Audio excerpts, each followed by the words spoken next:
What's going on, everybody? Happy New Year. 2026 is here. And I just figured I'd switch it up a little bit and go back to the Saturday morning.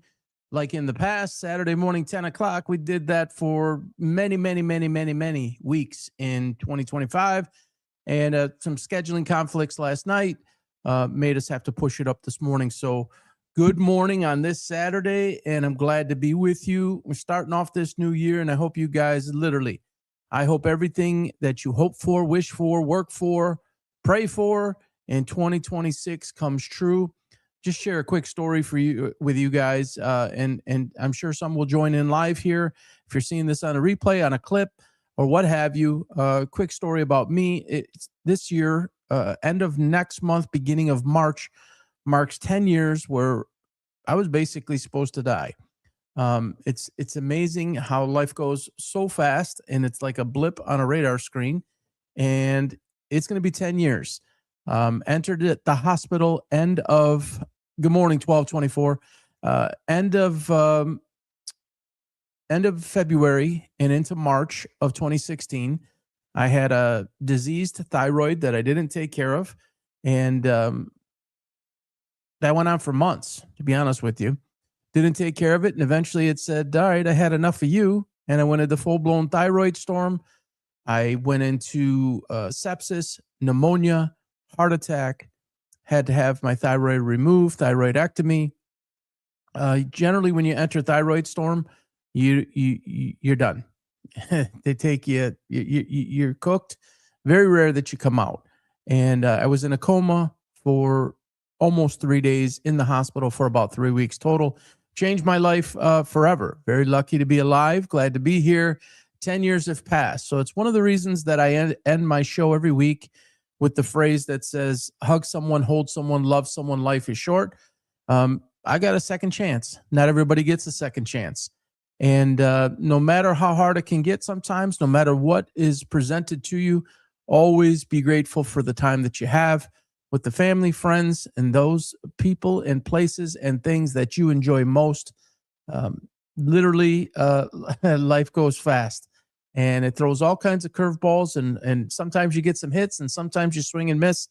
But nevertheless, if you woke up this morning, you are blessed, and make the best of this day, make the best of this year, and any and all years going forward. A time is never, ever, ever promised. It is honestly, it's a blessing. It's not guaranteed. So you have today, enjoy it. Be friendly to the person next to you. And again, hug someone, hold someone, love someone, because life is truly, truly short. All right, so let's get into it. We got a fun show today, a lot to unpack, and I'm going to come at you today in a number of different ways. And before I do get into that, that barcode or QR code in the upper right-hand corner, go ahead and scan that. If you like what you hear today, scan that, and it'll take you to our YouTube page, and you can smash the subscribe button there. Lots of materials going up on there, and week to week and even day to day, I refer back to a lot of the videos up there, because sometimes 6 months ago, 8 months ago, even a year ago, they come true or they're relevant for whatever reason. It makes sense to show it again. So go ahead and scan that QR code. Smash the subscribe button on YouTube. If you are on YouTube, if you're watching on Facebook, the number one place to get all of our material first is on X at PB Sports Talks with an S on it. If you prefer Facebook, you can do that. That's at PB Sports Talk. And on YouTube is also at PB Sports Talk. I wish I could have had all three of them be the same name without the S on the end, but only 2 out of 3. So 66%, I guess we'll have to take it. If it opens up in the future, we'll let you know.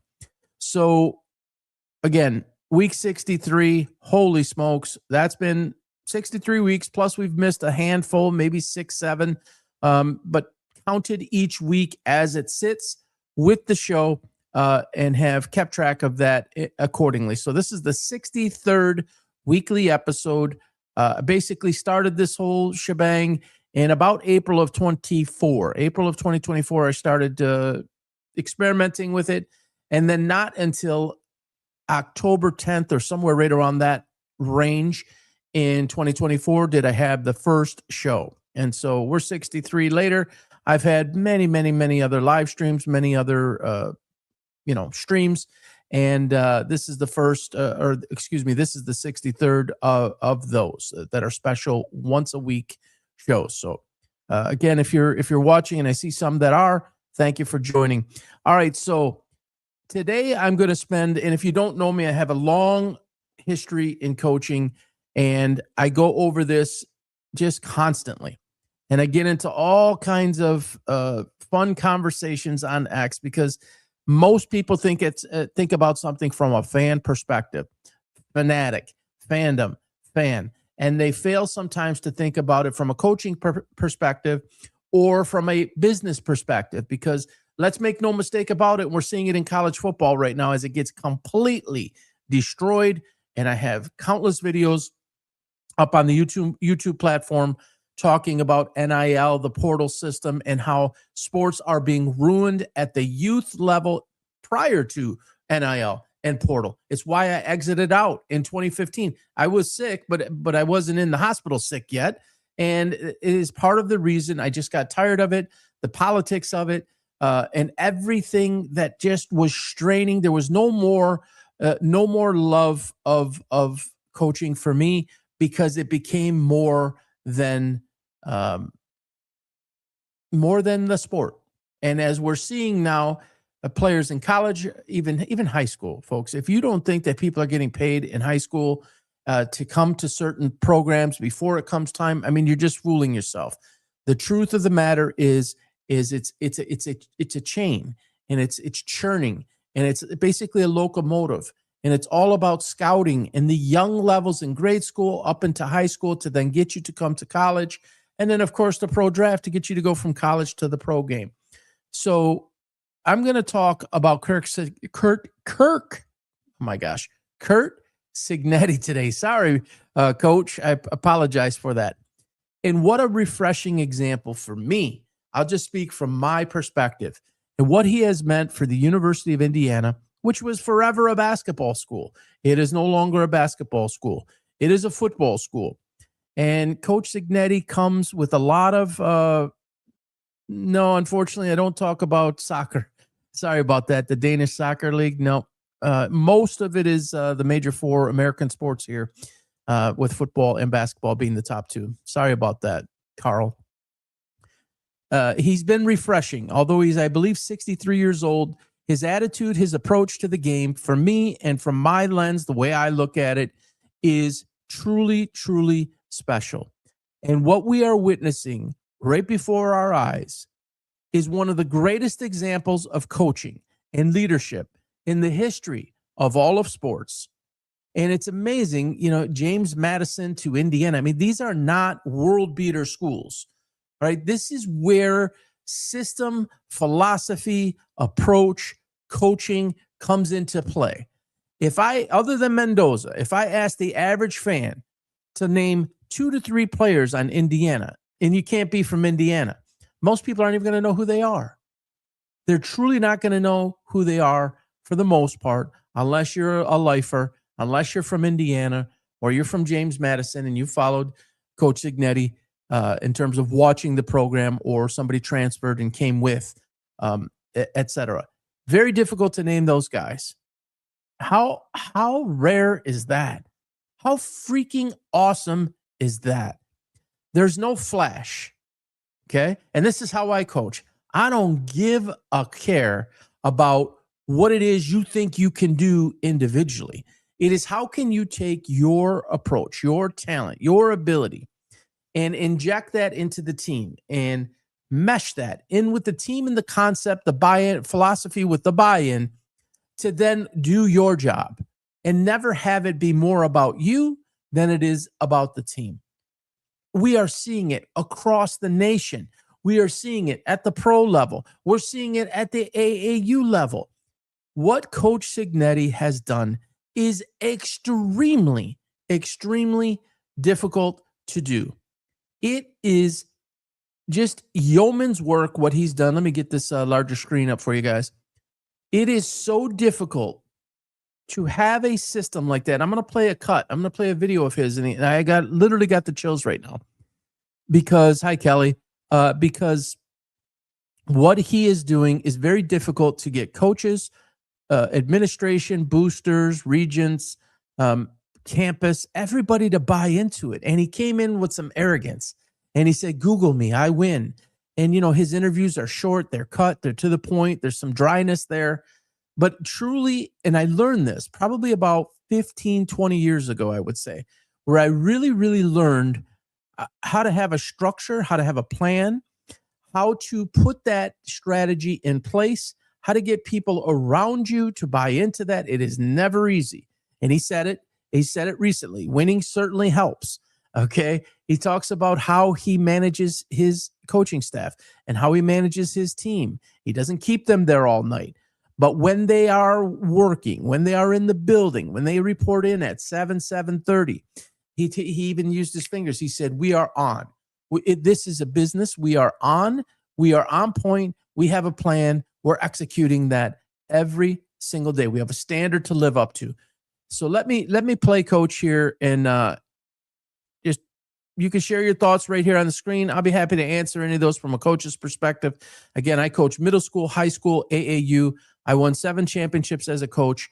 I built 2 very successful businesses, one more so than the other, that ran for basically the last decade and just recently exited out of that business. It was very, very successful for a very long time, and in a number of different circumstances played into me exiting out of that business. But I took it from life, and I took life lessons, and I implemented that into coaching. And then I took the business angle of it, or the business side of it. I integrated that into coaching because I realized that sports, life, and business are essentially all the same. There's nuances to each, but each is all a relation, or a cousin, if you will, a brother of each other. And it all goes hand in hand. And when you see Coach Signetti take all 3, because there's a business side of it, especially now, right? Colleges have general managers to manage basically the portal and the NIL money. So there's the business side of it. There's the money side of it with the school. There's his contract. There's now contracts, obviously, with the players. There's the coaching aspect of it. There's everything that goes around with it. And he's the leader of all of it.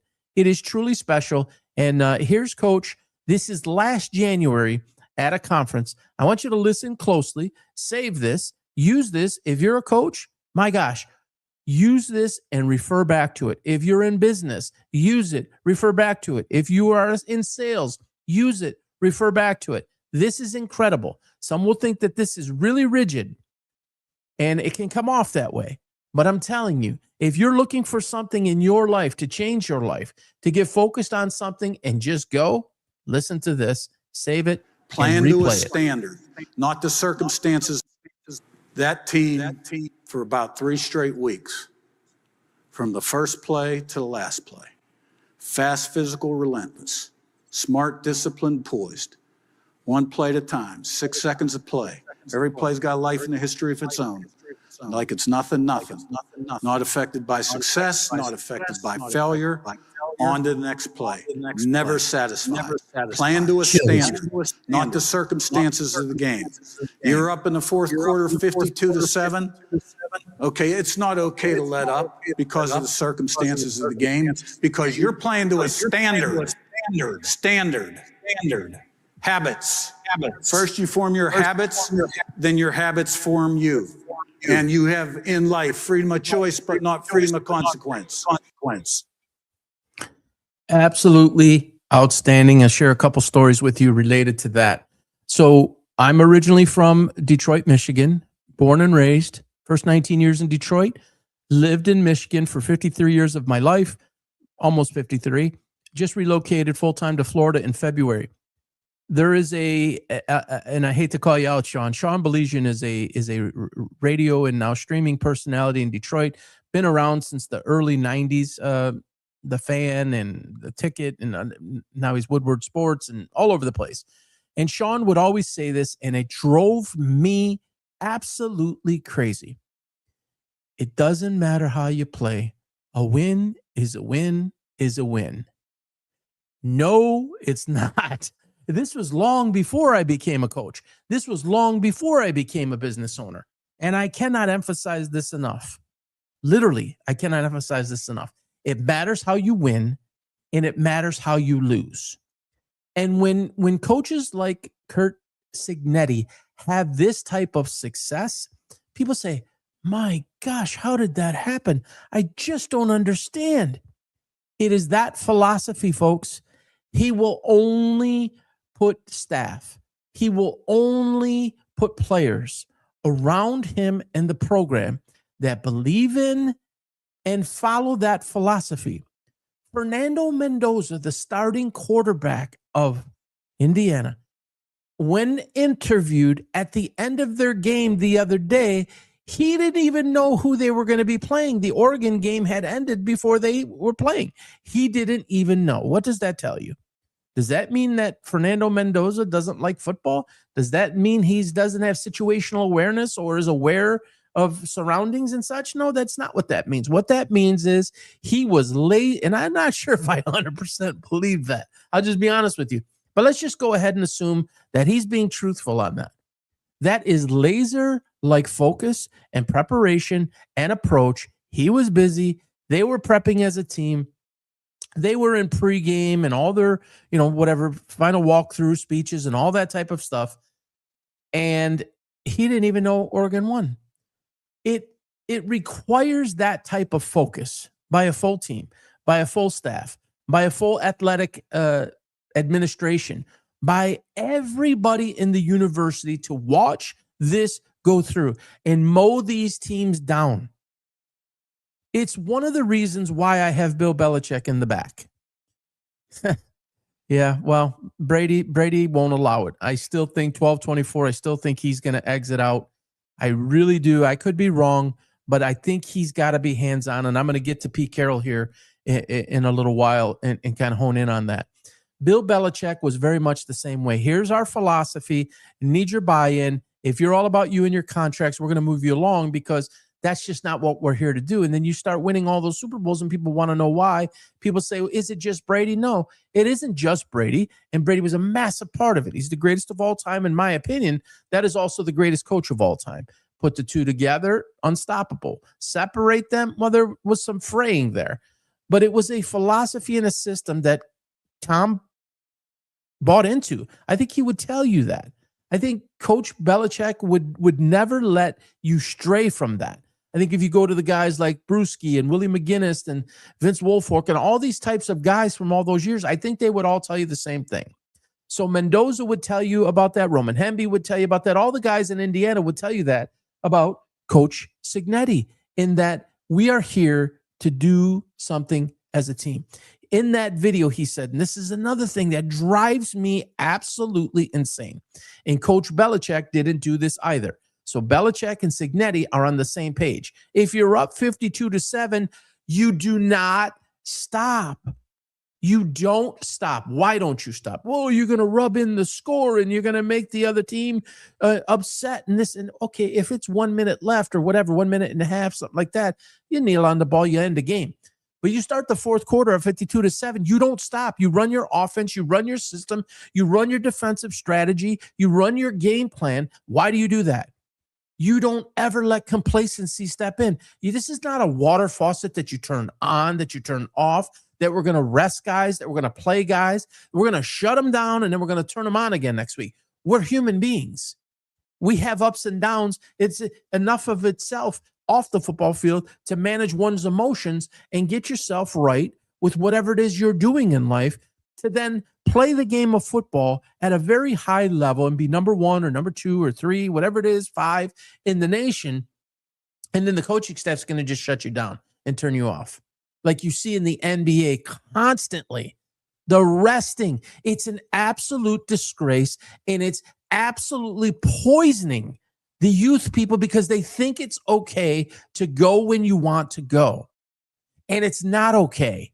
And it's why you see problems all over the country. Somebody posted on X this morning that said, man, what an amazing coaching job by Signetti. But my God, they're old as F, meaning the team is old and they have a lot of longer-term players that have been with the program or have been in college for 3 and 4 and 5. And I think there's 1 or 2 that are 6 years. That's not by accident. That's by design. It's hard. Really, really hard to do. Tom Izzo was another guy. Very, very few people that would be one and done back in the day with Coach Izzo. There were some. Jason Richardson pops off the top of my head. There's a few guys. But he was known for getting guys and keeping guys, program guys, long term. It's different now because they get money anyways. Before it was like, I want to leave. I need to leave. I got to take care of my family. That's changed a lot. But if you are playing a game that got you, playing the game that got you to where it got you in the game, you do not stop. How many times do you see teams rally back? I post about it on X all the time, at PB Sports Talks. Literally, it is weekly. It is like, what are you doing? How did you give up a 21? When you look at this, you say, all right, there's ebbs and flows, and there's a natural letdown, a natural tendency to let down. Okay, we're up. It's a lot to maintain that when you're up. When you're not prepared properly, and then you let up a little bit, and the other team says, hey, we can't be beaten by 21, whatever. We're going to fight back. Then you see 21 to 14 to 10 to 7, and then plays come down, or the game comes down to a few final plays in the end when you think to yourself, you're up 3-4 scores. Well, how did you get there? You stopped doing, you stopped doing what made you successful in the first place. Prevent. Let's go ahead and play prevent. I've always hated prevent defense in football. What are you preventing? You're preventing yourself from being successful. Oh, let's keep everything in front of us and nothing over our heads. Yeah, there is a moment in time to do that in a game. But when you go into prevent and you take your team out of what they did and what it took to get to that point and to get to successful, you're messing with their system. Literally, it's like a diet, or it's like poor eating. You eat really good and then you eat really bad. You feel like shit. All right, well, you're playing really good. And the coach turns down the volume and he starts resting guys and starts putting in other guys for the wrong reasons. The same thing happens. No one is beating the Indiana Hoosiers. They are going to be national championships, national champions. The only thing that could prevent that from happening is some sort of catastrophic injury. Not one of those teams is beating them. Not Ole Miss, not Oregon, not Miami. None of those teams are winning. They are absolutely one of the greatest coached teams in the history of all sports. And I am not overstating this. Young coaches, there are many that follow me now. Not so much on the live shows, but on the cuts. I'm telling you guys, I coached at a far less level. I was never at Coach Signetti's level. But I did have people like Tim McCormick come out to my camp. I have been on national shows. I have been in contact with a lot of people that have helped mentor me over the years. This is how you build a winning organization. Kirby Smart does things the same way. Bill Belichick did things the same way. A lot of people don't like Lane Kiffin, but Lane Kiffin does things the same way. When I say the same way, he doesn't let up. You do not let up. Ever. You keep going. And you're preparing the mental reps and everything that goes along with it for the next game, for the next week. Whatever it is, you are developing the proper habits, and you're not allowing any room for error and other habits to come in. I'm going to go over Black Monday coaches here that I believe should be axed out. There are 8 of them, I believe, that I have on the list. And there are multiple coaches on what I'm going to discuss that don't do it, that don't do things the right way. You literally, as a fan or even as a player, would question, what is the plan? What is it that we're actually doing? And I'm here to tell you, coaching is not easy. It doesn't matter what level it is. And I think all coaches out there can attest to it, especially if you enter in a program. If you have winning as a part of the fabric of who you are and what you want something to be, which is what I was, I went and entered my main coaching stay. I went and entered a program that hadn't been truly successful in 11 years. And when they went to essentially its state championship game, it had been 11 years. And the standard was less. And I was entering in. Now, in the program that I entered, there were multiple levels that I had to earn my way up to get to that top job. And so I was with the program for a few years, and I worked my way from the third team to the second team to the first team. That was my plan all along. And thank you again, Darren, for giving me the shot. Old high school classmate that gave me that shot. I was building something, and I was building a reputation of how things would be done. I was building a system. And when it came my time, and it wasn't going to stop until it came my time, I had already watched these guys for other teams and other coaches and what they were allowed to do and not do and what they would get away. And then I said to myself, I've got to get in touch with their parents. I've got to get in. First of all, I got to get in touch with my administrators, and I need to sit down with them and tell them exactly what my plan is, and that it's going to ruffle some feathers because we're going to do some things differently around here. If you want me for this job, and I wanted the job, but if you want to hire me for this job, we're going to do things differently. Otherwise, I can't be your coach. I will not allow things to continue on in the manner in which they were done prior. It just won't happen. And I've done it with the other teams leading up to this. I'm going to use a similar or almost the exact blueprint at this level, but it's going to ruffle feathers. People are not used to this. And that's what Coach Cignetti does. That's what Coach Belichick does. Phil Jackson coached both men on the screen there, Jordan and Kobe. That's what he did. So when we look at, when fans, even people who don't cover it like me, when we look at why it works someplace and why it doesn't work in other places, it starts with what I'm talking about. Now, injuries play a role. Salary cap plays a role at the pro level. Even at the college level, how your money is spent in college now, NIL money, and who you getting, and is it the right person that matters? A lot like the pros, it's a smaller level, but it's still the same concept. All of those things matter. You have to have all pistons or all spark plugs or all engines, all cylinders going at the same. If you have two things that are not working and you have six things that are working, you got a problem. You got to get them all working. But it starts with the leadership. It starts with the message. It starts with the plan, with the strategy, and then getting the right people in to execute it at the highest level and find people that feel like this is so important to them that they're going to wear it, eat it, drink it, breathe it. They're going to have their lives, but it matters so much that if they don't execute that philosophy and that strategy, that game plan, that blueprint, they're not okay with themselves. And I had that in business. Very, very, very difficult to get people who will wear it that way. And it's getting harder and harder and harder to do in business. It's harder and harder and harder to do it in sports. Because sports on the whole, I'm not even just talking football. Basketball was what I coach, but on the whole, there's so much individuality now.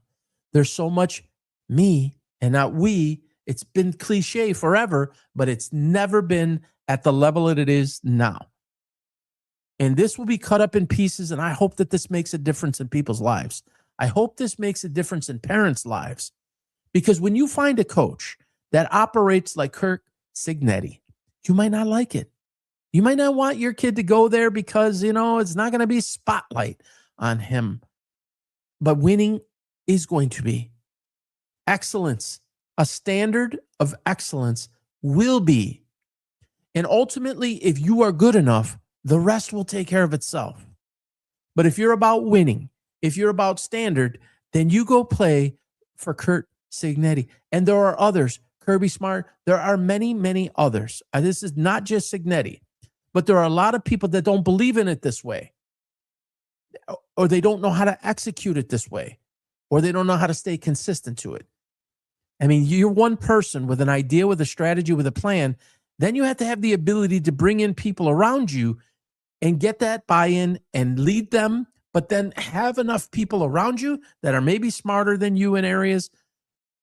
And you have to understand that that's for the best for the team. That's the best for the plan, for the strategy, for the players, for the execution. So Coach Cignetti, what an amazing, amazing, amazing job No question about it. All right, so I'm going to circle back here, and Dan Campbell and Ben Johnson are right in front of him there. Those that follow me know I do not like the way that Ben Johnson exited the Lions. I didn't like some of the arrogance and the way that he acted. Yeah, you're going to take some of your staff, some of the former staff, which he did, 2 or 3 or 4 guys, and that's part of it. I get it, but I'm going to a larger point here, and Dan Campbell's taking a lot of heat right now. And when things don't go exactly as you planned, people are going to come for you. And Dan Campbell just today or tomorrow will finish his 5th year.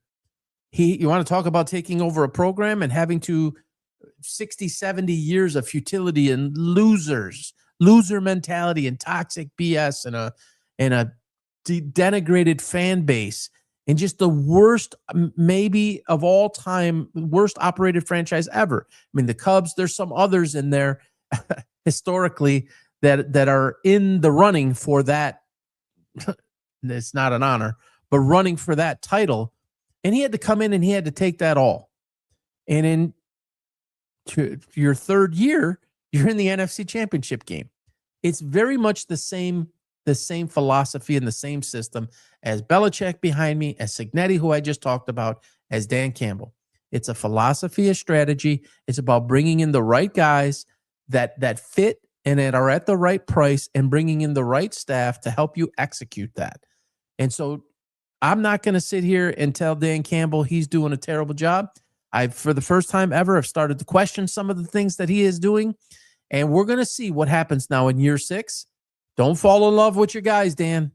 And that means players and coaches. Loyalty matters, but loyalty to a fault where you're going to continue to allow something to take place is not a good thing. Now, hey, year 1, Anthony Lynn was the offensive coordinator, and here's an error. Here's a flaw in Dan Campbell. I think we've seen it not once, but twice now. We saw with Anthony Lynn, it was the wrong hire. He had to take over the offensive play calling. John Morton was the replacement for Ben Johnson. He had to take over the play calling. And he did it even earlier than the Anthony Lynn in year 1, the Anthony Lynn experiment. Probably because he learned his lesson. Hey, I brought in the wrong guy. I better take over this sooner. And the offense still performed at the highest level. But Dan Campbell better take a hard look at the changes that need to be made. And while you like to be loyal, your ultimate loyalty is to the players and to the franchise and the organization and the standard by which you came in and you set. You come out and miss the playoffs again next year, or you don't perform at the level, injuries or not, people will be calling for your job. That's just how it works. And Brad Holmes, much the same. So Ben Johnson, as it relates to him and the success that the Bears have had this year, which everything has went their way, everything has bounced just right for the Chicago Bears. But at the end of the day, you're winning. You are winning. Now, they lost that game last week. They probably shouldn't have lost that game. Now you're coming up against your mentor. You're coming up against the Lions, which basically are like little kitties right now because they've been humbled. They've been humbled, and you didn't just like exit like you did last year where you exit out against Washington. You flat out didn't make the playoffs. And Dan Campbell says he's not resting anybody, and he's not resting golf, and they're going to come out and they're going to come at it. And the Bears are playing for something, and the Lions are not in terms of the standings. But if you ask me, Lions fans, Dan Campbell, you have everything in the world to play for. And it goes back to what I talked about with Kurt Cignetti or Belichick behind me. There's a standard of excellence by which you play. And unless it was a Justin Herbert situation, which Justin Herbert is being shut down for the game and he needs to rest because he has a broken hand and they are where they are, you got to keep him upright. Don't rest anybody. You have a whole offseason to rest. If somebody can walk, if somebody can play, then you play them. And you go out and you look to ruin this team's season. Now, this almost sounds contradictory because, is it really going to carry over week 18? Is it going to carry over an entire offseason into game 1? There's a lot of legitimate argument to both sides of that equation. I think you can make a case that there is no momentum, but I think there's a greater case that you can make that there is some momentum, and that finish what you started and finish it the right way. Everything you got has to be on display on that field tomorrow. And there's a little bit extra oomph because it is Chicago, because they overtook you, because they won the division. You beat them the first time, but now you have a chance to help their position if you lose, and we don't want to help them. And you want us to continue to set that standard of excellence with your team. And the same thing goes for Ben Johnson. You can't let up. And going back to Signetti, what he said about 52-7, if somehow you're up 35-14 on the Lions, do not stop. It doesn't matter what you have the following week in the playoffs. It doesn't matter. Play the game from whistle to whistle, from start to finish. How many times have we seen it? We just saw this. We've seen it for decades. Teams that get the first round bye in whatever sport it is, a lot of times, or whether it's college or whether it's pro, you come out flat. Now, what we're seeing in college football right now, you're not only the layoff, but you're all this movement and all these players and these opt-outs and the coaches. It is a complete disaster, and I don't even think I'll have time to get into it all today. So there is some, you would expect some of that to come out slow because there's a month off, there's 3 weeks off, whatever it is. You didn't play in such a long time that, again, it goes back to repetition, and you shut yourself down. You can't just turn the volume on and off. We're human beings, right? And then you have all the opt-outs. We don't have our quarterback. We don't have our assistants. We don't have our head coach. There's all these different elements, and you're seeing all these slow starts. So there's a lot to be said for, do you want to play for the first round bye and sit out a week? Yeah, you're going to have one less game to win the whole thing. But there's a lot to be said for that team that's fighting and they're clawing to get in, like a Carolina or like a Tampa Bay. And I'm going to talk about those two in a moment, and Baltimore and Pittsburgh. Man, to me, let me save that. I'll get to that. It's disgraceful, to be honest with you. But these teams that are fighting to get in and you don't let up are having more success. It's not a new thing, but it seems to be more prevalent now than ever before. And I posted this on X the other day, and I think that this is a big reason why. Forever, ever, 20, 30 years ago, I'm showing my age again, there wasn't social media. There wasn't reality TV. There wasn't Amazon, Netflix. There wasn't all of the phones, iPhones. There wasn't all this distraction. It was, you were a football player. You ate it. You just any sport, but I'm using football as an example. You ate it, you drank it, you slept it. You were in your playbook. Now it's an iPad.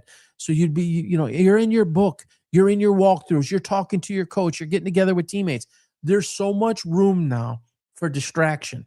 There's so much room for you to be consumed with something else and get you off what's supposed to be most important at that time. I think that is all factoring in. It is not just the time off. It is what's happening with the time off. And the availability or the access to things that would further distract you. Ever log on to social media in the morning? You have no intention whatsoever of getting into some long drawn out thing. And the next thing you know, 10 minutes, 15, 20, 25, 45 minutes. I mean, you go down a rabbit hole in 2 seconds flat. So from a sports player's perspective, and Micah Parsons is one of these guys. Sorry, Micah. I generally agree with what he says. And I agreed with something that he said yesterday. And now he's injured, so he's really got a lot of time on his hands. But he's very active on social. And then you start to see this person say this and that person say that. You look at this highlight and that highlight. Next thing you know, you're focused on things that don't matter to you or don't matter to your team. That's what I meant to say. You're focused on things that don't matter, that shouldn't matter, that ultimately are mattering to you, and it is no longer about the team. I think that's a big difference of what we saw 20, 25, 30 years ago than what we see now. Take the time off, take the portal movement, the NIL movement, the coaches movement in college, then take what you're doing with the time off, put that all together, and you're seeing these teams come out flat. Now, Texas Tech, as an example, they were exposed. That's just a team that has a few really good players. They're going to play next level. They're going to play on Sundays, but it's big boy school. And regardless of the season you had or have, You are not at the Oregon level. And you came out and laid a 0. Do you know how hard it is to lay a 0 in football? That is a game that is designed, engineered, structured, and officiated to score points. Everything is to your advantage to score points. I don't know how many turnovers they had, but it's like they had a half a dozen. They might have had a half a dozen, 5. And they just were not prepared. They were not ready to play.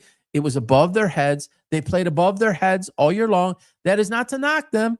Hey, they did what they were supposed to do throughout the year. But you see this exposure happen.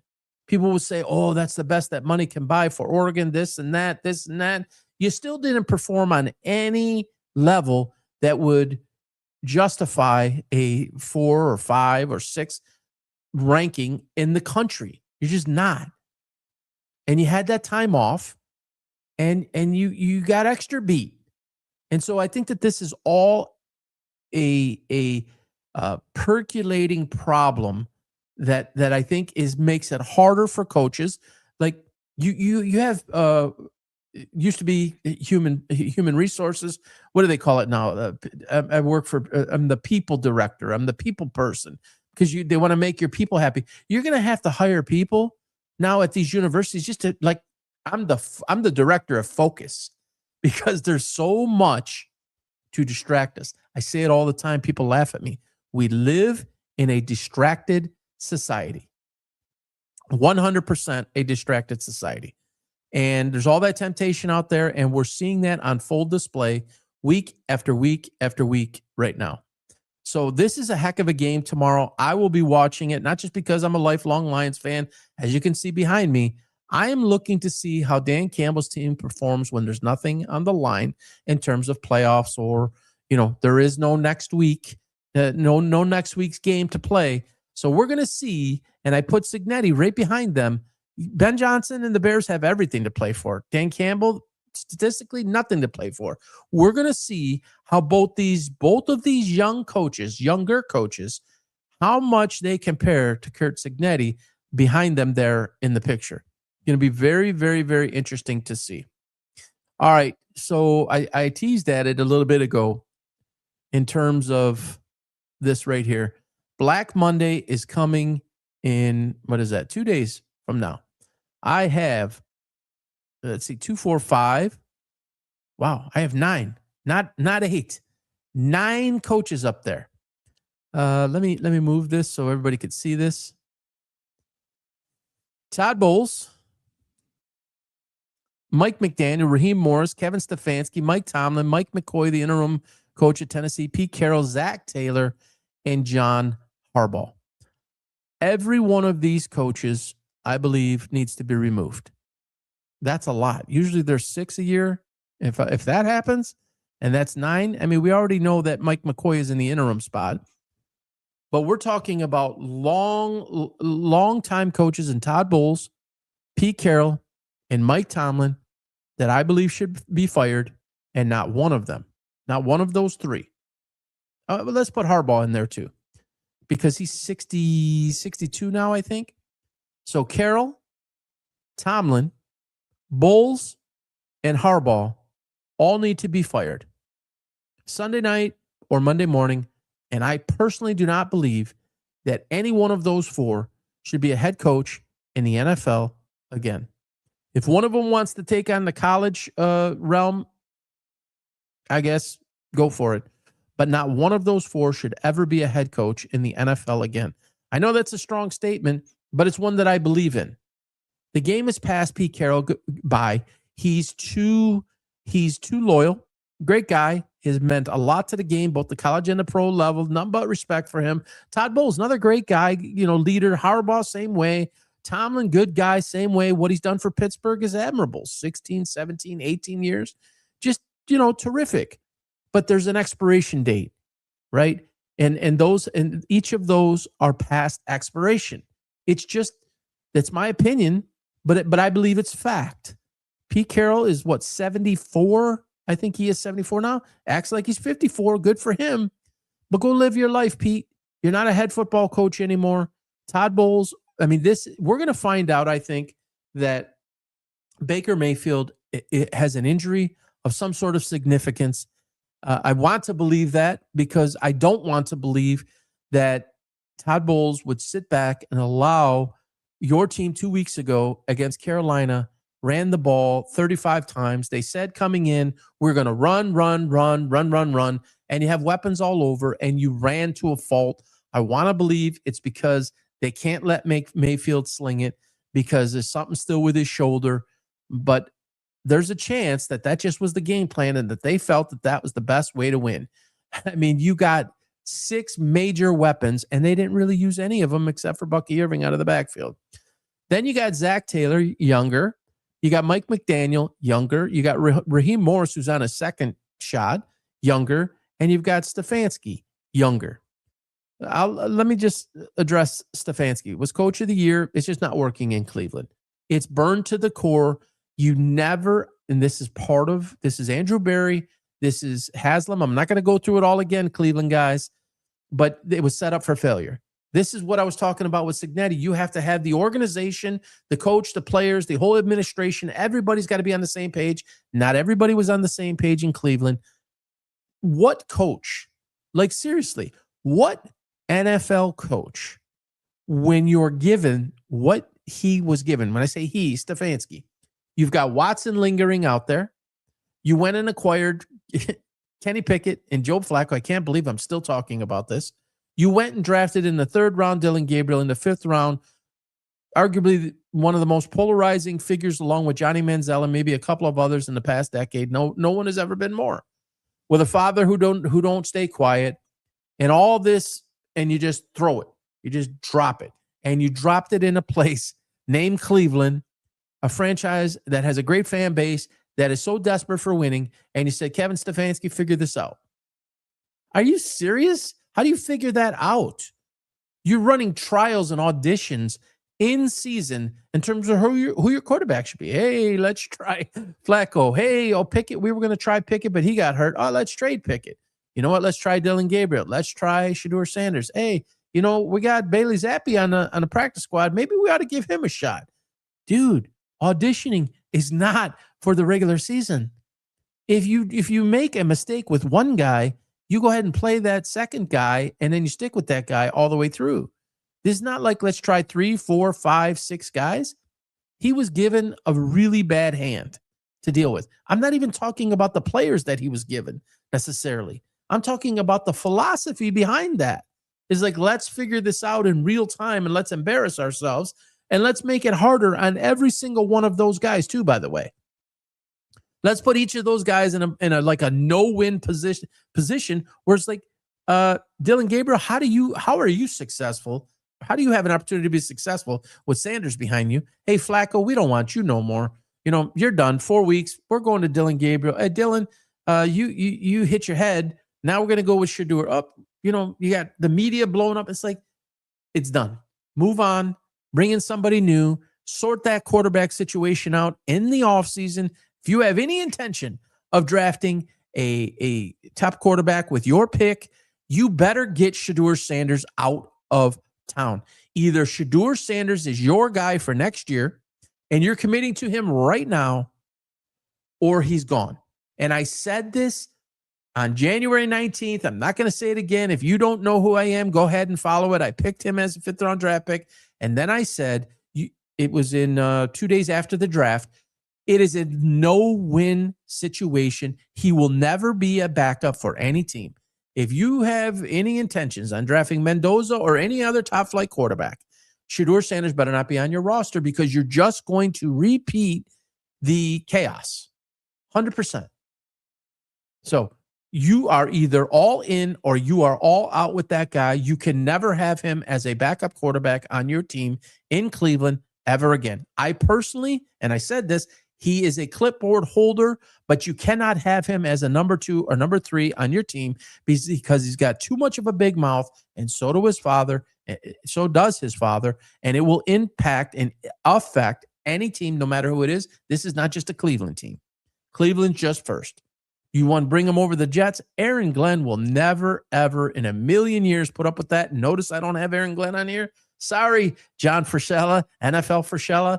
Man, we've been going back and forth. He wants Aaron Glenn gone so bad. So many people want Aaron Glenn gone so bad. You can't do it. You can't do it after 1 year. Again, you have to look at what the man was given. And the pieces he was given, they were traded. Most of them were traded. Justin Fields, we gave him 2 years and $40 million, $20 million a year. He was our guy. That was never their guy. That's just never their guy. That's, hey, this is a bridge. This is what's going to cost us for something decent. He's been around a little bit. Maybe we'll catch lightning in the bottle. But you don't sign your quarterback that is it, that this is our guy, and you're going to go give him a 2-year deal. That no one does that. It was never the guy. Never. It just worked out less than, I mean, I could have told them that. I did tell them that. And there's a whole lot of people that agree with me. Justin Fields is not a starter in the NFL for any team. He's a spot backup at best. That's just what it is.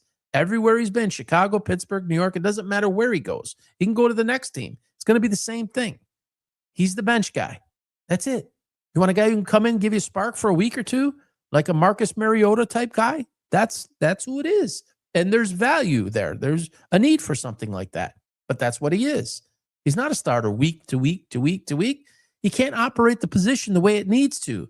And you damn sure can't operate that position on a team that has no skilled position players to make you better and cover up your weaknesses. It doesn't work. That's not an Aaron Glenn decision, I don't think. At least not wholly his decision. Aaron Glenn needs another shot. So Zach Taylor, Cincinnati, same thing. That is another convoluted situation.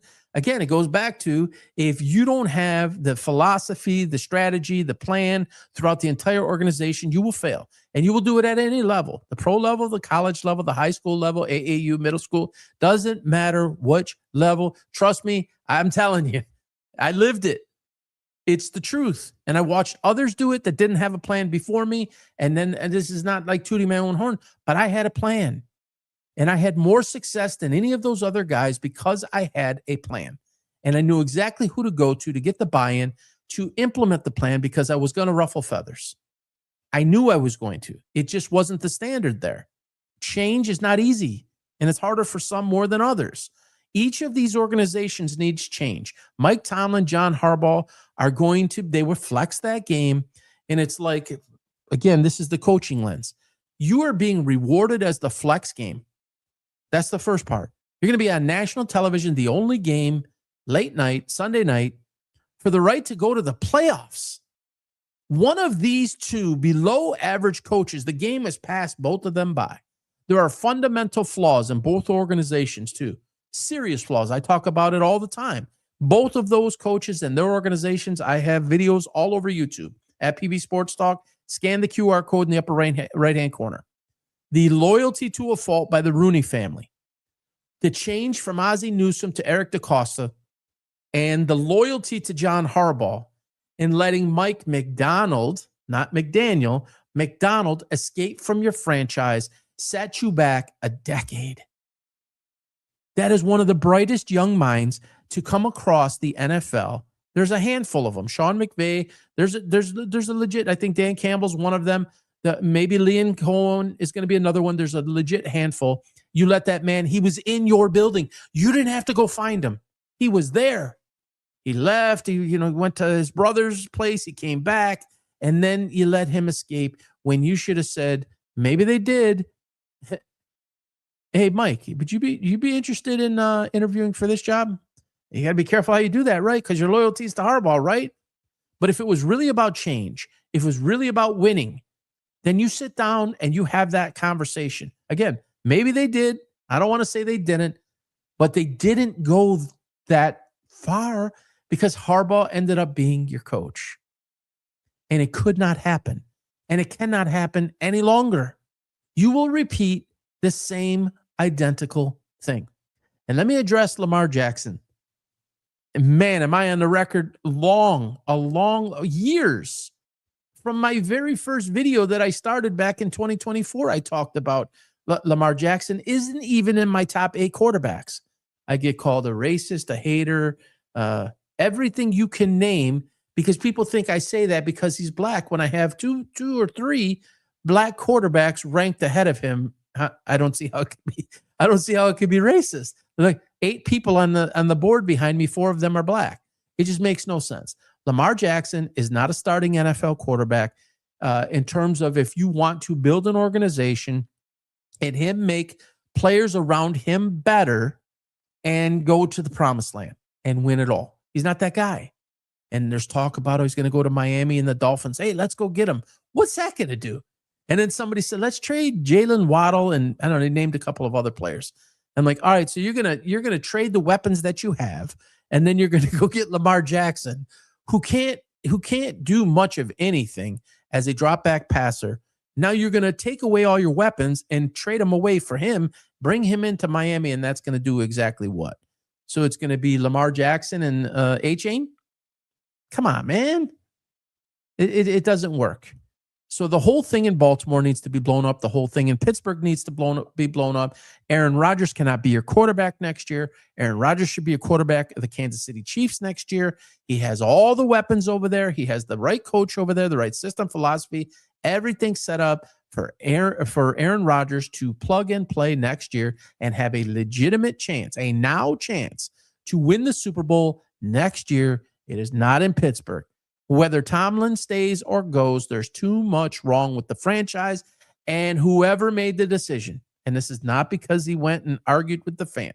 DK Metcalf is not a number 1 wide receiver. Been on record for years now saying that.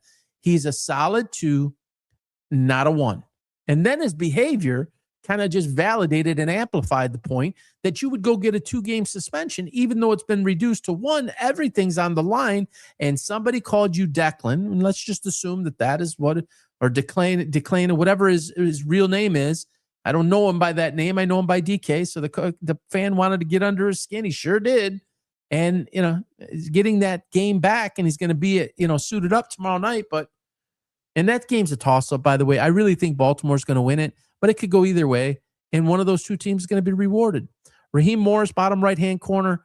I like Raheem. I think he's a good dude. I think he's a coordinator. I don't think he's a head coach. Now the team's rallied. They're 7-9. It's like, take it from me as a Lions fan, because I seen it over. We Lions fans saw it over and over and over. The Jim Caldwell days, lots of days where we would say, fire that coach. My God, 3-13 back when we played 16 games, 3-13, 4-12, 5-11, these types of seasons. And then it'd be like, I don't know, they got a whatever record. Say they got 3 wins, 3-10. Oh, they finished the season with 3 straight wins. Sign them, bring them back. And then you go right back to the same thing.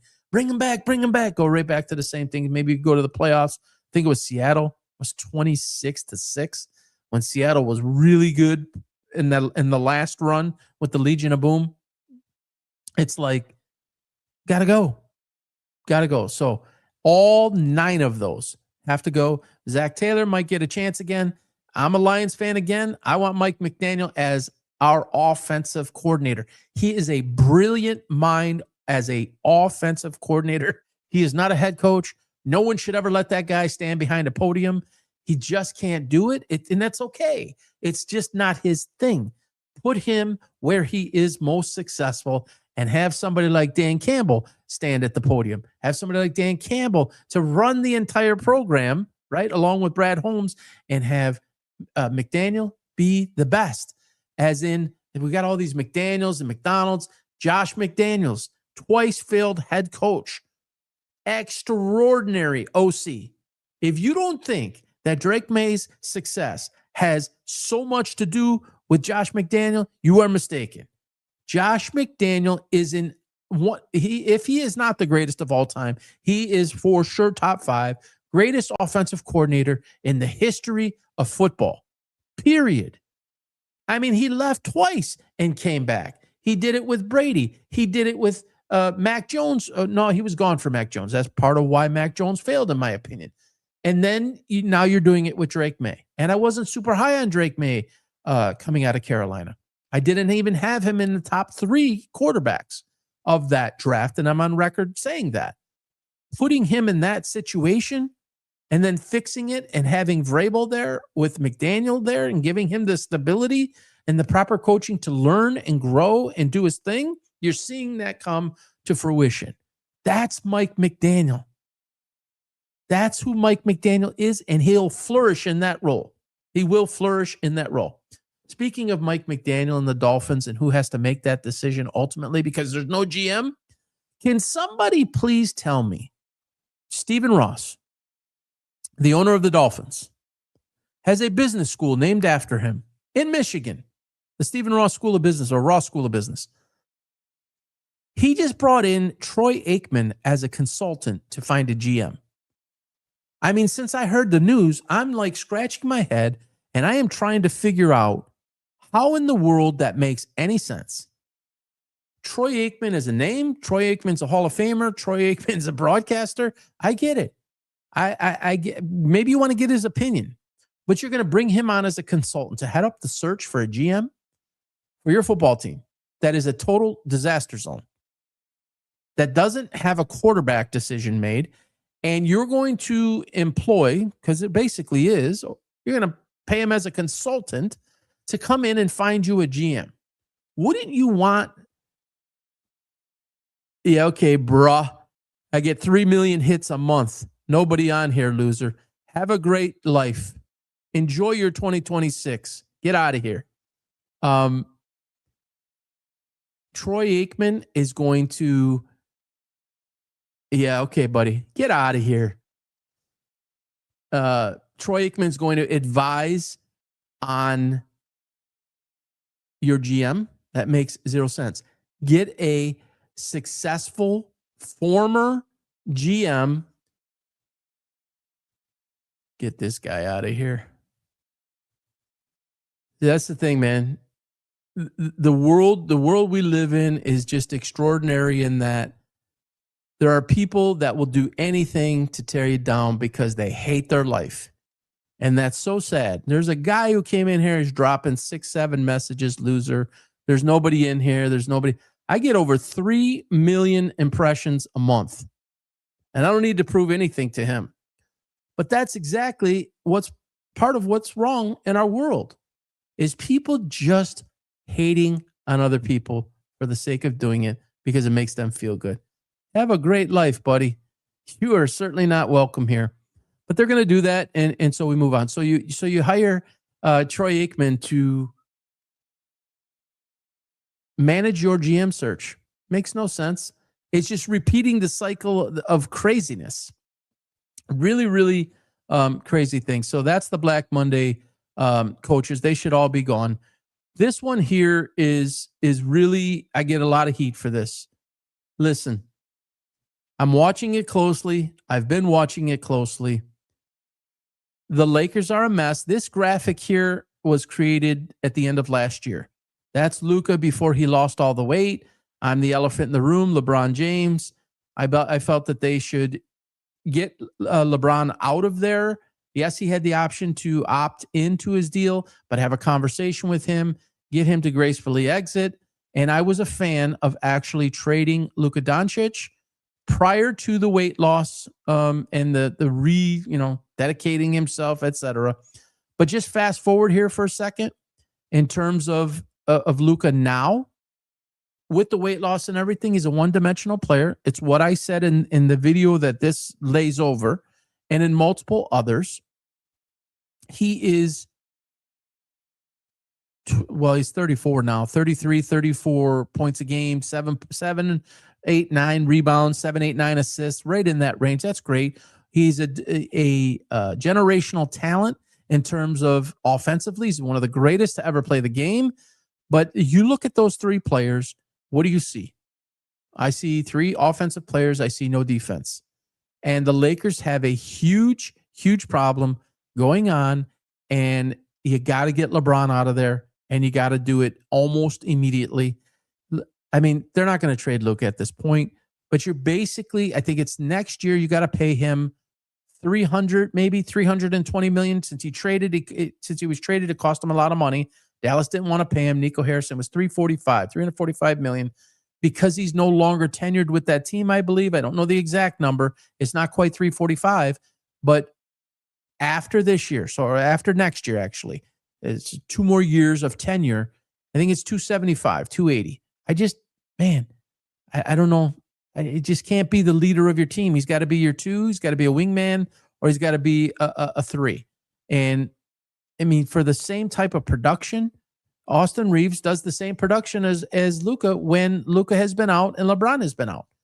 And he's trying to negotiate $30 million a year. So from a business perspective, from a coaching perspective, and Redick is getting all kinds of heat because he keeps on saying it. LeBron's practicing in his golf swing. He's laughing with other players. He doesn't care.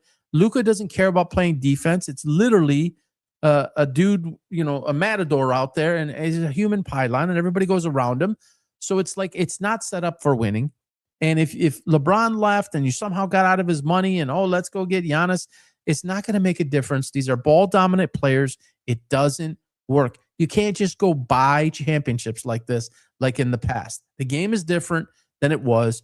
Yes, you had Garnett. Yes, you had Allen. Yes, you had Pierce. But all 3 of them didn't need to have the ball in their hands to succeed. They weren't ball-dominant players. They were complementary pieces to one another. Ray Allen did what he did very well. Garnett did what he did very well. And Pierce did what he did very well. They didn't need the ball totally in their hands at all times to succeed. These guys do. They can't play second or third. It's just not, they're too similar in their games to be able to do that. That's my opinion. I get a ton of heat for it. Been on record for a long time. They've got to do something, and they got to do something quickly. This one here, I really get crushed on a lot, is Wemby. You're 7'5". You got a fragile frame. I looked it up yesterday or the day before. Yao Ming and Joel Embiid, respectively, have missed 4 entire, when Yao played, 4 seasons missed as a big. And Embiid, I think it is 3, or one or the other. One was 3 years, total games missed. One was 4 years, total games missed. Both of those are bigger bigs. The thinner bigs like Wemby, you're a moment away from your career being ended. And you saw him hyperextend his leg the other day. That's going to keep happening, folks. I know he's this generational talent and he's all these types of things. I could actually make an argument that they're better on the floor with all those young guns than with him off the floor. I don't have their record with and without them, but I'm telling you, I've seen them play a lot, both with and without, and they're dynamic when he's not playing. Can you imagine what you could get in a return haul for him? And then let the future catastrophic injury, and I hate to wish this on the guy, I just believe it's going to happen. It's not if, it's when. Give somebody else those issues and take everything you can now. I know that sounds crazy, and you don't draft somebody necessarily to do that. But to think that that's not going to come and haunt you at some point here very, very soon, that Wemby is going to get a significant knee, ankle, Achilles, calf. It was a calf. There is no calf. It's like a branch. His legs are branches. So San Antonio, they talk about the face of the league. It's just, I think Greg Oden, Joel Embiid, Yao Ming. There's so many guys. Very few guys like Dikembe Mutombo, may he rest in peace. Very few bigs like that. Shaquille O'Neal would be another one. That's a big. But the thin bigs, they don't do well. And I don't think that this is going to end well. So I would get him out of there now while he has the value, because later on is too late. All right, let's get to the picks here. So we've got a couple of Saturday games, and I'm going to give you the props I usually do later, and they're for members. I want to give you one of the props now so you can go get it. I looked at it this morning. I think it was 26.5 yards. Chuba Hubbard from Carolina, who has kind of fallen to the second position behind Rico Dowdell, but Rico kind of messed up his toe. And if you listen to the coach over there talk about Hubbard, and he said he's a stud, I love him, and we're working on more to get him in the game. With everything on the line against Tampa, who the best part of their defense is their rush defense, on the road in a game where you must win to win the division, it isn't going to all be on Dowdell's shoulders. Hubbard's going to get in there. 26.5 yards. That's not very difficult to do. and he's got some burst, and he can get you 8, 10, 12, 14 on one play. So really, legitimately, 5 rushes, he could get that. He can get it in one, but 4 or 5 rushes, you should be pretty safe. So I want to get that out to you guys right away. Get it locked in on the lowest line possible. Actually, let me look that up.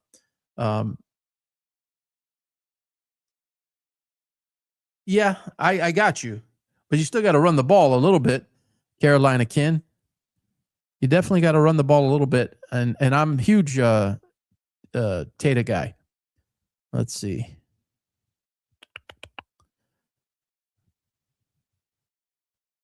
Come on.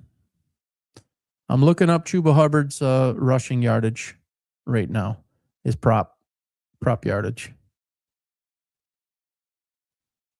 Yep, it went up a yard. It is now 27.5 at minus 135. So I still think that is safe to grab him. I would do that now. I would go no higher than 31, 32. If you believe in this pick and you follow me on my picks, I've been running at 70 in the 70, 80% range for quite a while now. 2-0 in the Bulls last night. I think my basketball props were 50-50 last night, 500. But I did give the magical top pick of the night was the Warriors to get absolutely ripped by OKC, and it happened. So I'm just going to highlight that one in a big way. Go ahead and hop on Chuba. All right, let me get this up here a little bit larger, so it's probably hard for you guys to see. If for losing sound in any kind of way by doing this, guys, please let me know. I don't think I will lose sound by making this larger, but if I do and you don't hear me, go ahead and say this. All right, so the Carolina and Tampa game itself, to me, this game can basically, it can go either way. I'm going to the Todd Bowles conversation earlier. I don't know what they're doing over there. I don't think they know what they're doing over there. I think Baker Mayfield's being hurt. Carolina historically, for whatever the reason, even prior to this year, seems to always, same thing with New Orleans, seems to always play Tampa well. I'm taking the +3. I mean, I got to take the +3, right? But I think that they have a legit shot to win outright. And I'm going to say to you that while I wouldn't run to the window on this pick, like I'm not playing this pick, I would say take Carolina. The Bucks, the bottom's fallen out. Carolina's, they're doing some things, and they're stout, pretty stout defensively, and they're in games, and they're well coached. And Bryce Young turned it all around. It is pretty fun to watch. So I would take Carolina there on the +3. That's kind of free. You see it at -120. Chances are that may come down prior to game time. I could see that getting to 2.5. So I would lock it in at the 3. Seattle and Frisco. Let's see here. Seattle and Frisco. We got Seattle's -2.5 on the road at Frisco. This is a heck of a game. Yeah, Purdy is playing out of his, say that 3 times fast. He's playing out of his mind right now. Seattle's been a little bit inconsistent. I'm going to give you one more absolute, what I believe is a lock on prop, and I don't even have his number here. But JSN and Jigba for Seattle, take his over yardage is probably in the 90s. I would take that. San Francisco, in terms of the way that they play their defense, is susceptible to what he does and the way their game plan runs. But in terms of the actual game itself, you got to take San Fran at home, +2.5. I would take San Fran there. Saints and the Falcons. The Saints, boy, I tell you, Tyler Shough has just been outstanding, though Kirk Cousins has turned around Atlanta quite a bit. I mean, that game can truly go either way as well, but I got to take the Saints plus the 3.5. They're doing some things. The Browns and the Bengals, Battle of Ohio, eh? The Browns and these lines, by the way, this is roughly about 30 minutes before the show. I'd say 9 o'clock, 9 a.m. this morning. These are FanDuel's lines. So, get your best lines that you can, because this is basically 2 hours old now, a little more than 2 hours old. The Saints plus 3.5, yes. Cleveland Browns plus 7.5, no. Burrow is having some fun right now, and I think he's trying to make a point. And I'm taking Cincinnati minus the 7.5 at home to close out the season. The Cowboys and the Giants. At the Giants, I don't have the number up here. I would seriously look at the over. That's probably around 50-51 if I had to guess. Actually, let me take a quick peek at that. Normally, I don't do that in this segment, but it's probably 51-ish. Let's see. 49.5. Yeah, I would seriously look at the over there, guys. 49.5 is a reasonable number. Obviously, the Cowboys defense is terrible. The Giants defense is terrible, but the Cowboys offense can score, and Dart will give them some problems for Dallas. So I would look at the over there, but Dallas minus 3.5 in terms of the point spread. Next screen here, the Pack. Let me get this off of here. Oops.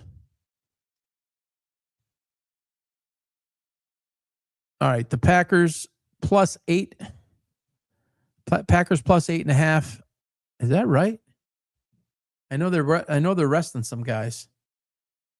Yeah, feed McMillan the ball, no doubt about it. Bucks can't cover a shadow, so I'm with you there. Keep feeding them the ball, but you still got to mix in the run quite a bit here. Let's see, just to make sure that this is I'm seeing this correctly. Yeah, Green Bay's plus 9, rest on everybody. There we go again, the Kurt Cignetti thing. Yeah, I know. I hear you. The Kurt Cignetti thing here, and you're resting certain players that are injured. I get that. That's legitimate, but you want to go ahead and you want to shut it down for your last game and then all of a sudden ramp it up. There's a lot of risk involved there. Let me see here. One more thing. Just want to check here. 1 second, guys.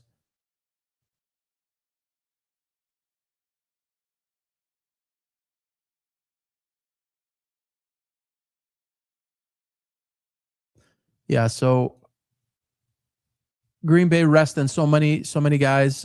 That's crazy. Man, I would stay away from this game and look more at the props. But we're going to go ahead and say McCarthy, I know, is they're playing him. And I think him and JJ, yes. Yes, Dowdell will be good, but you're only looking to get 26.5, 27.5 on Chuba. I'm telling you, that's a lot, guys. I would definitely look at that strongly. I mean, do what you need to do. It's your money, but I would definitely look at that strongly. I'm going to go ahead and say Minnesota. I'll get to the Bills here in just a moment. Rush for dogs. Green Bay, I don't agree with it, but JJ are probably going to really try to get things rolling, and O'Connell's going to scheme it up. I'll go ahead and take the flyer on the Vikings minus 8.5. Texans and the Colts. On a national show, I said 7 weeks ago, maybe 8, before Daniel Jones got hurt, that the Colts would be lucky to win 10 games, and they weren't going anywhere. And it sure enough worked out that way. He tried desperation, Phillip Rivers. It didn't work. Houston Texans need to win this game. This should be a rout. Texans are just going to shut them down. Minus 10.5. Jump on that as quickly as possible. That's probably going to rise. Take that all day. Jacksonville, everything to play for. Again, a steep line. I get it, but that's a heck of a team, and they are rolling. I would say take Jacksonville minus the 12.5. I wouldn't run to no phone to do that because that's a big number, but you seriously got to think about that. The Chiefs and the Raiders, my gosh. Don't run to any window to do this either. Jeez. Oh, man. I would say take the Raiders in the 5.5. But again, I'd stay away from that. All right, a little bit more interesting one here, and it goes to my earlier point. Lions plus 3 at the Bears. Take the Lions. I would be shocked if the Lions don't play one of their best games of the year tomorrow. I almost said today. Take the Lions plus 3. If I'm wrong, I'll take the egg on my face. Take the Lions. Chargers and Broncos, again, another big line. Broncos have to perform properly, and Peyton is a winner that way, more old school. He ain't worrying about resting guys, even if they get out ahead. No Justin Herbert, although Trey Lance is playing. It's on the road, cold weather. Big number. I wouldn't, again, run to the phone. Some of these games are freaky the way that they're set up. But the Broncos are a locomotive. They should just be methodical and be able to take care of that game. Minus 13.5, take the Bronx. Patriots, again, same thing. Dolphins, Quinn Ewers playing. Patriots need to secure proper seeding. They have always owned the Dolphins through the whole Brady and Belichick era. I don't think today's any different. Vrabel is a lot like that's one of the guys at the pro level, a lot like Cignetti, man. It's plan, it's detail, it's philosophy. Again, another big number, but take the Pats minus 11.5. Philadelphia, man, they got to get right. I still don't think that they're playing at the level that they need to. Philadelphia minus the 3.5. Cardinals and the Rams. Boy, you want to talk about a team that is kind of faltering here down the stretch is the Rams. And McVay he does not like that. And I believe they're still positioning at stake. Again, man, there's so many big lines here. But Arizona's Arizona. I would significantly or seriously look at the over. Let's see what that is. Come on, where you at, Rams?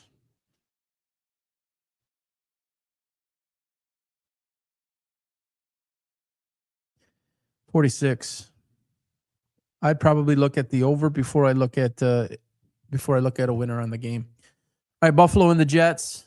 To get on your question, rush for dogs. They have to step up. They have to step up big. You know, the Jets are cooked. I'd love to, if I was you, I'd buy the line down to 7 just to be safe, but you got to take Buffalo all day on that. They got to get right, and they got to win this game. I mean, it means so much. So I would be on the Bills there. Bills Mafia should be pretty happy there. All right, Ravens and Steelers. I talked about it earlier. I kind of gave it away. I know it's at Pittsburgh. The Ravens will step up tonight and win. I think it's an embarrassment. This is the flex game, and we're rewarding teams that are not very good. One of them is going to get, rewarded with a playoff, appearance. So take the Ravens minus 3.5. Steelers are done. Buy it down to 3, but I think you got to go Ravens here. Just a little bit more there, and I think it's over for Tomlin. I think it's over for Harbaugh. It's basically win to get in for the right to get bounced next week is basically what that is. I mean, that's no charm, no award or no reward, but you're going to get rewarded. One of those two teams going to the playoffs. I don't think either coach will be there. One or both will be broadcasting next year. I don't think either one of them is going to be an NFL coach next year. It's not to say that they won't ever be. I would never hire either one of them at the NFL level. I might consider it at the college level, but not at the NFL level. So that's a wrap. That no Monday night game this week.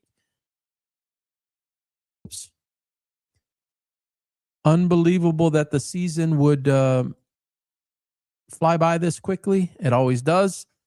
Some games definitely of interest, should be fun. That game today, I'll be watching Carolina in Tampa. I don't think the Bucs can do it. I think Carolina's going to do it. I think Chuba's going to do his thing. I think Bryce is going to do his thing. I think McMillan's going to do his thing. To all the guys' points who watched earlier. So as far as props, stay tuned throughout the day. I will have props both on NFL games and on NBA games later tonight. We've got no college happening today. And when I say college football, no bowls today, I don't believe. So keep it locked. The props have been rocking solid. 2-0 on the bowls yesterday. I've got some juicy props. I gave the one away with Chuba Hubbard. Jump all over that, 26.5, 27.5, depending on where you get it. He goes past 45, probably past 50. They're going to lean on him. When the coach gives you the signal like this, the week of, you got to jump on it. All right, guys. Again, if you have not, go ahead and scan that QR code. That'll take you right to our YouTube page. Smash the subscribe button. If you're currently watching on YouTube or you're watching on Facebook, the number one place that all of our props go, that the picks go, everything and updated and all the receipts, everything gets posted on X at PB Sports Talks with an S on the end. Live tweeting throughout the day, props throughout the day, sometimes some last minute add-ons on a night NBA game. Those go up there closer to game time. So keep that lock, keep the notifier on, and find it there. If you're not following, please click that follow. If you want to follow on Facebook, it's there. That's at PB Sports Talk on Facebook. So again, everybody, Happy New Year. Have an amazing Saturday and Sunday.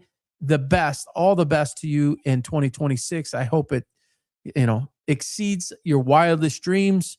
And it should be an interesting playoff series. There's a finale or, playoff season coming up here. NBA's got some interesting things that are coming around the corner here too, as football hands it off to the NBA for more of the focus. I'll be with you guys, and all along the way, a lot of exciting things planned for us in 2026 for the PB Sports Talk model, and it's going to be all about you guys, the fans, as we look to continue to grow. So again, everybody have a great Saturday, a great Sunday. Happy, merry 2026. Have a happy New Year. Remember, as I say at the end of the show every single week, hug someone, hold someone, love someone. Life is short. Take care, everybody. Follow and subscribe today. We'll talk to you soon. Take care. Bye-bye.